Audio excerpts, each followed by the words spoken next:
Halo, Dul and Dul, balik lagi di channel gue, Dambris. Siap, kali ini gue akan membahas soal musisi lagi, tapi bukan dari luar negeri, dari negeri kita sendiri. Kita juga punya seorang musisi yang berbakat, yang multi talenta. Siapa dia? Mari kita bahas.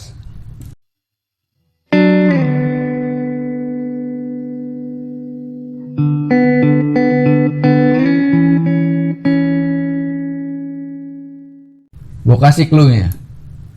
Seberkas cahaya terang. Udah segitu aja, ntar kena copyright dulu.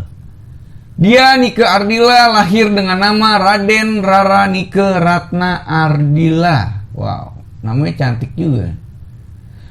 Di Bandung, Jawa Barat pada tanggal 27 Desember 1975 dari putri pasangan Raden Edi Kusnadi dan Nining Ningsirat.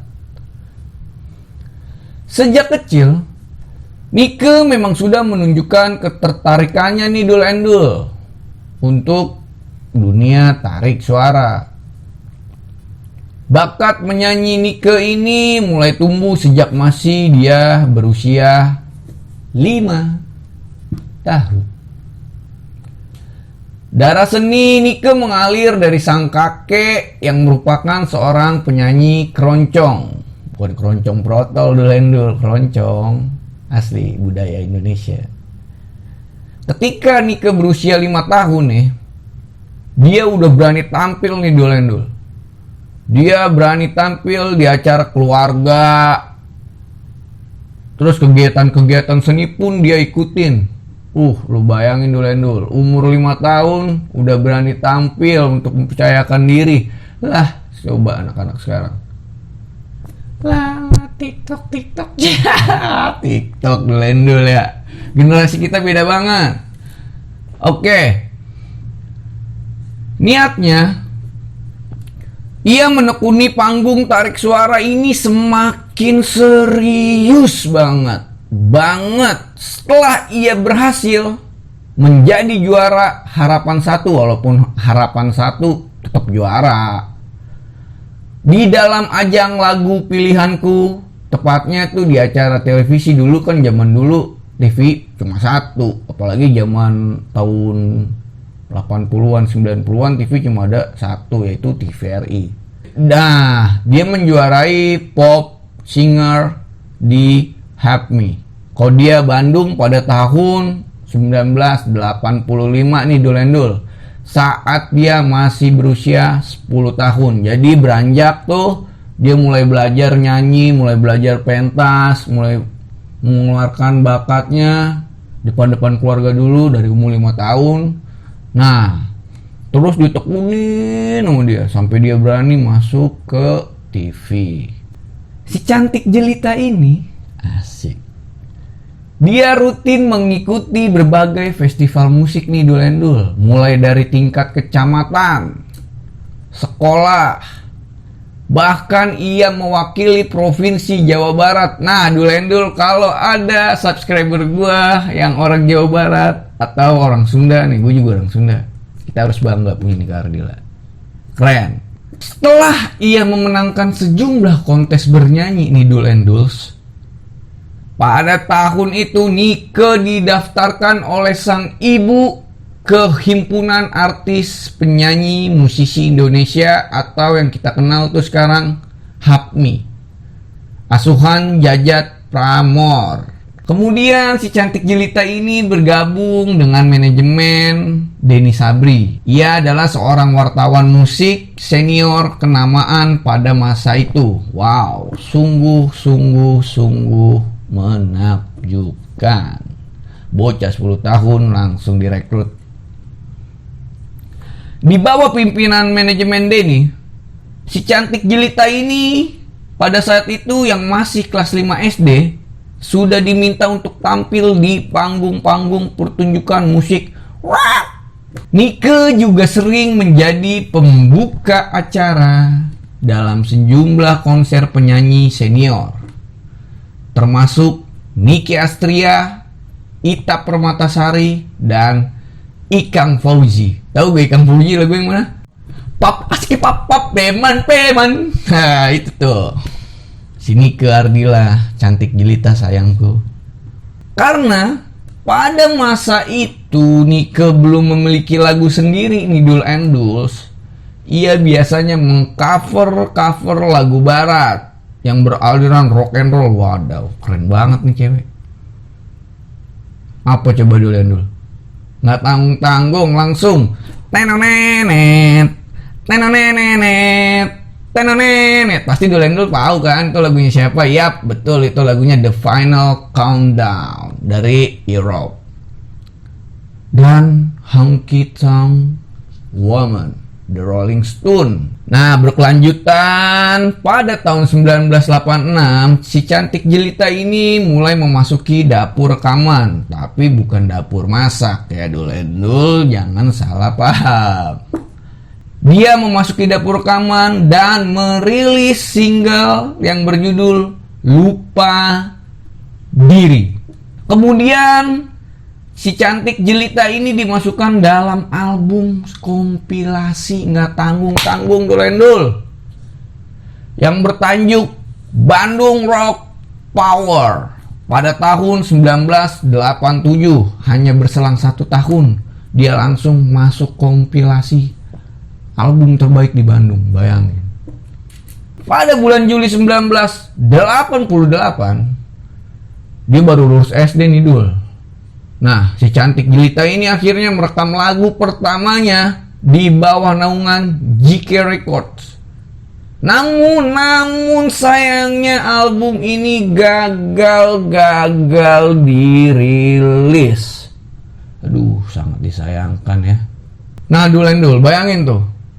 Pada saat itu aja si cantik jelita ini baru berusia sangat belia, yang dia punya potensi tinggi, namun digagalkan cuma karena umur. Bayangin gimana ketatnya perindustrian musik Indonesia dulu. Kalau sekarang mah TikTok, kalau nggak mengekspresikan aja mbak, ya kayak gitu doang, bukan ngeremehin, nggak, lucu-lucuan aja Doel and Doels. Jangan baper ah.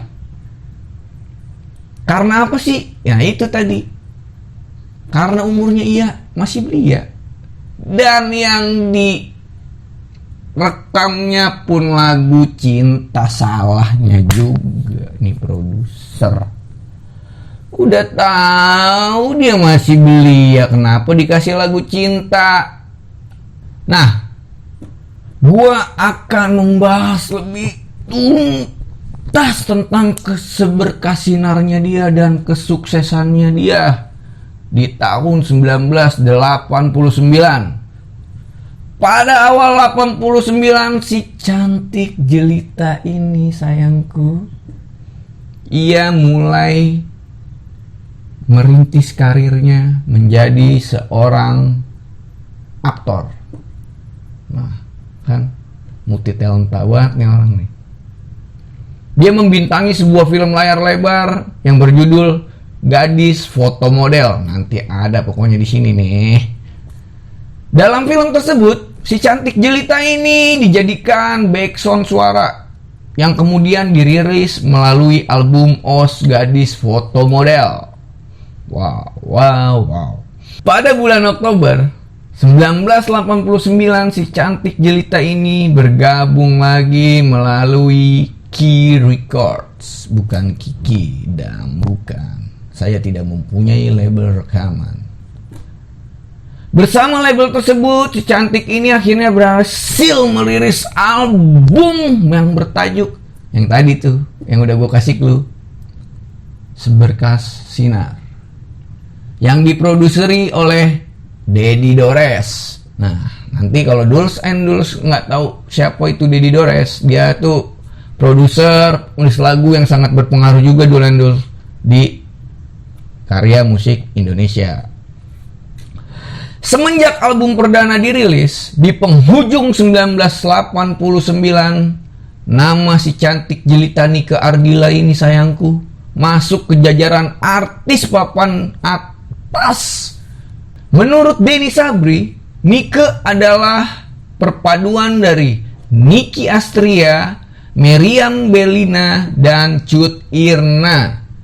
Masa sih disama-samain? Gue mau kalau disama-samain marah. Bahkan sebelum album perdana sukses di pasaran, nih Dulce and Dulce, Nike sudah dilibatkan dalam produksi beberapa film box office. Keren banget dia, asli. Di zamannya, kegiatan yang berhubungan dengan modeling dan show gitu, kayak di daerah-daerah sini misalkan ada show, di daerah Aceh ada show, di daerah Papua ada show, itu Nike Ardilla ikut. Sampai ke Papua Nike Ardilla ikut. Tahun 1990 si cantik jelita ini mendominasi di dunia hiburan Indonesia. Nggak tanggung-tanggung Dulce and Dulce. Berapa terjual? 2 juta kopi langsung. Gila lu bayangin, tahun 90 lagu udah terjual 2 juta kopi tuh. Namun Dulce and Dulce, ini kita akan memasuki pembahasan tentang kematian si cantik jelita ini. Aduh. Pada tanggal 19 Maret 1995, kurang lebih pukul 6:15 waktu Indonesia Barat, tepatnya di pagi hari, si cantik jelita ini, sayangku, kenapa kamu tewas sih? Dia tewas dalam sebuah kecelakaan tunggal. Pasti Dulce and Dulce udah pada tahu kan, tapi gue akan lebih bahas tuntas lagi. Dia mengendarai sebuah mobil Honda Civic berwarna biru metalik, platnya itu D27AK. Ia menabrak pagar beton bak sampah di Jalan Raden Edi Marta Dinata. Aduh, kenapa ya? Setiap orang udah di atas pasti aja ada aja gitu. Entah itu matian lah, entah itu ujian apa, entah. Ya namanya manusia, kita hidup dul. Mau gimana lagi, udah ditakdirkannya seperti itu. Diperkirakan Nike tewas seketika. Tetapi nih Dulce and Dulce yang berada di sekitar lokasi kecelakaan, menurut mereka Nike belum meninggal saat kejadian. Nah ini nih konspirasi nih pasti. Dia belum meninggal saat kejadian, namun dalam perjalanan ke rumah sakit baru ia die atau meninggal dunia. Yang lebih disayangkan lagi, usianya masih sangat muda banget Dul and Dul. Berapa? 19 tahun. Ya ampun. Cantik banget dah Nike Ardilla, asik, cantik banget. Namun Dulce and Dulce, ini ada sejumlah kejanggalan yang terjadi di dunia musik Indonesia tepatnya. Wajar, namanya orang sudah terkenal pasti ada aja kan. Yang belum terkenal aja mencari sensasi, apalagi yang udah terkenal pasti dicari, dikorek-korek tuh, apa tuh, kenapa nih kejanggalannya, ininya kenapa, pokoknya gitu-gitulah Dul and Dul pasti paham. Yang pertama, mobil Nike Ardilla katanya sengaja nih Dul and Dul ditabrak. Ada yang bilang kalau mobil yang dikendarai Nike dipepet oleh mobil hardtop merah. Akibat hal ini Nike mengalami kecelakaan katanya. Tapi pihak berwajib menangani kasus ini mengatakan kalau kecelakaan ini tidak direncanakan Dulce and Dul. Ini kecelakaan murni tanpa ada bukti atau tanda tindak kejahatan. Lah, lantas mana sih yang benar? Gimana nih menurut Dulce and Dul? Mana nih yang benar? Apa emang sengaja ditabrak? Apa emang udah takdir? Apa emang gimana? I don't know.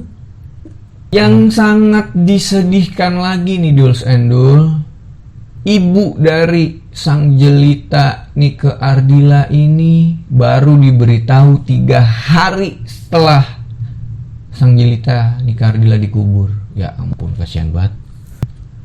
Ibu Nike hanya dikabari kalau putrinya kecelakaan dan sedang dirawat di sebuah rumah sakit. Selebihnya ibunya tuh nggak tahu kalau ya gimana sih, nggak tahu. Oh baik-baik aja, mungkin anak gua lagi rekaman baik-baik aja kan, mungkin gitu kan. Tapi nih bener-bener nggak tahu nih, kasihan banget asli. Dia baru mengetahui kalau Nike meninggal dunia 3 hari setelah Nike dikuburkan. Yang memberitahunya adalah teman-teman artis dari Nike, bukan dari pihak kepolisian atau pihak yang dekat dengan Nike. Menarik. Dari kejadian ini sudah jelas jika kematian Nike sengaja disembunyi-sembunyikan dari halayak banyak termasuk ibunya sendiri. Ampun, baru gua tadi ini ibunya. Gua komentar sedikit dulu. Pertama, kematiannya kecelakaan. Kalau emang itu udah takdir, ya udah takdir aja. Tapi sayangnya karena dia udah terpopuler, namanya udah terkenal, keangkat, mungkin ya halayak disembunyikan. Nah yang kedua, mobilnya sengaja ditabrak katanya. Tapi sih gue lebih gimana ya untuk komentar ini, gue yakin sih ini takdir aja. Menurut gue pribadi ini takdir aja. Mungkin kalau Duls and Duls punya opini lain, nggak apa-apa. Ini Duls and Duls harus tahu, Duls and Duls ini lebih menarik perhatian kalian semua subscriberku tercinta. Ini ada konspirasi lagi dalam keterlibatan kasus keluarga Cendana atau yang kita kenal keluarga Soeharto. Ya Duls and Duls pasti udah pada tahu. Desas-desus keterlibatan keluarga Cendana dalam kematian sang jelita Nike mendadak menyurak. Karena apa? Karena Eno Sigit yang sebelumnya berteman dengan Nike digadang-gadang. Ya sik bahasa digadang-gadang. Pokoknya lagi deket-deketnya lah dia tuh yang menyebabkan kematiannya. Namun keterlibatan Eno tak pernah dibuktikan karena dia sudah ada di Inggris untuk belajar.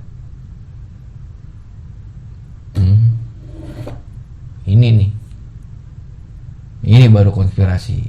Ada kejanggalan di sini ya kan? Tapi menurut gue pribadi ini hanya takdir aja kalau emang dia mati kecelakaan.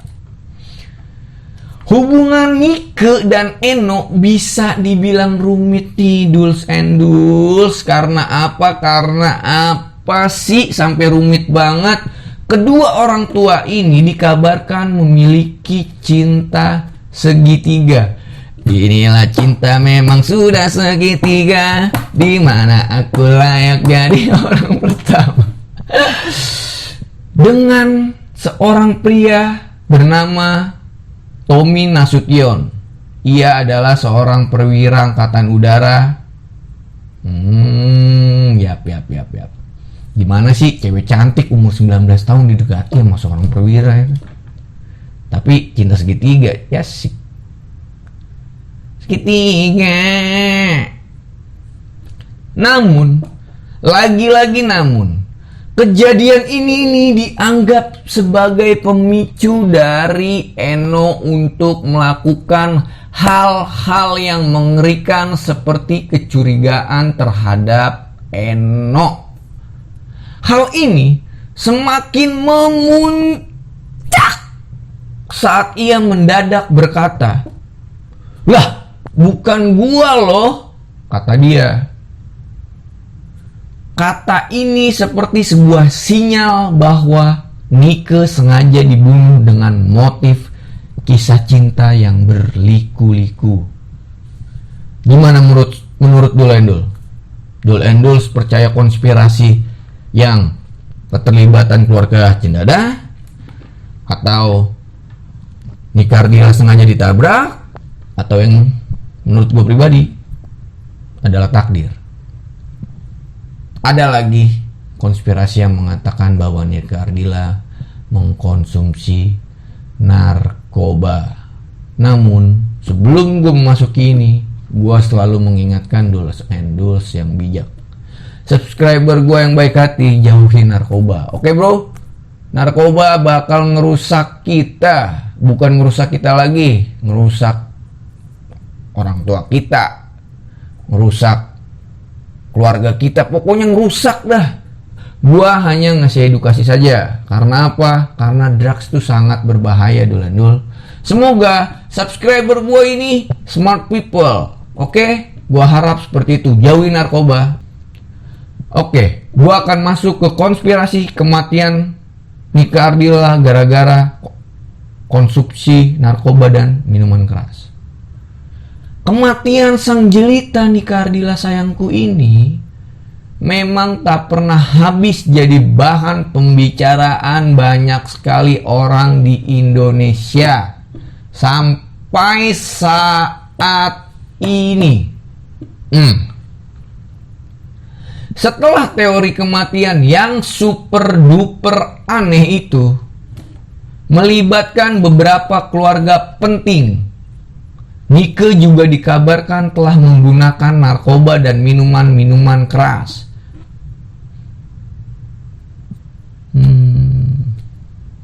Ya kalau minuman gue masih percaya, tapi kalau misalkan narkoba, ya gue nggak mau berkomentar lebih ya, karena narkoba bisa menjerumuskan umur berapapun gue bisa.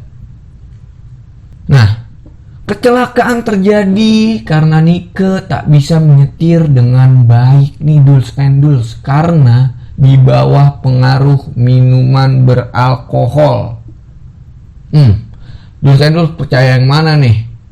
Dugaan ini dibantah oleh polisi yang menangani kasus ini. Dari visum yang dilakukan oleh pihak kepolisian, tak ditemukan adanya kadar alkohol atau narkoba dalam tubuh sang jelita sayangku ini, Nika Ardila. Ya kan? Gue juga nggak percaya kalau dia mengkonsumsi narkoba, walaupun drugs bisa menjerumuskan ya umur berapapun lah. Lantas, bagaimana dugaan itu bisa mencuat hingga membuat nama Nika yang telah tiada masih saja tercoreng? Loh, bentar. Ini nggak bisa ini gua nggak setuju. Jangan ada kata tercoreng mungkin. Mungkin bisa dibilang, lantas bagaimana dugaan itu bisa mencuat hingga membuat nama Nika Ardila masih diperbincangkan. Nah, sampai sini dulu Duls and Duls. Subscriberku yang baik hati, yang tidak sombong dan yang bijak.